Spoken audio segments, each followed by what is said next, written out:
think there's more than enough gap in between these games that I don't Mm, think it's a physicality issue. I think mm, the reasoning behind it from a Carrick perspective is for them to develop their relationships and to mm. learn each other's game fully inside and out, which obviously isn't going to help much because Casemiro is leaving at the end of the season. But I completely Mm. understand it because the alternative isn't great.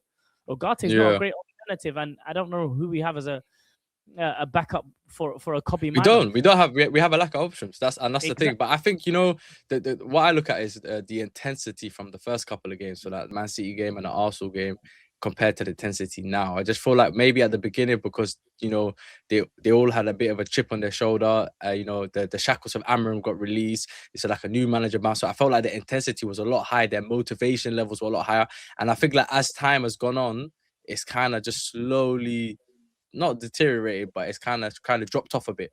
And I think it's dropped off Naturally. maybe because of comfortability. They know that they're gonna start every game now, so that the intensity is not matching it at the moment. That's how I feel. I feel like their intensity is just not what it was a few weeks ago. Do you know what I mean? Yeah. And I've noticed it in the last few games.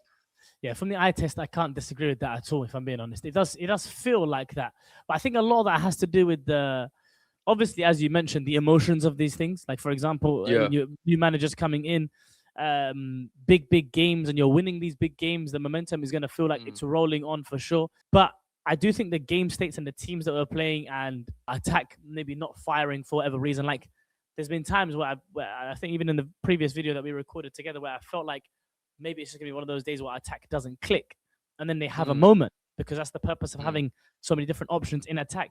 For whatever reason, we didn't quite find. Actually, I can't even say we didn't find it. We created enough chances for the attack to finish the game off, and they didn't for whatever reason today.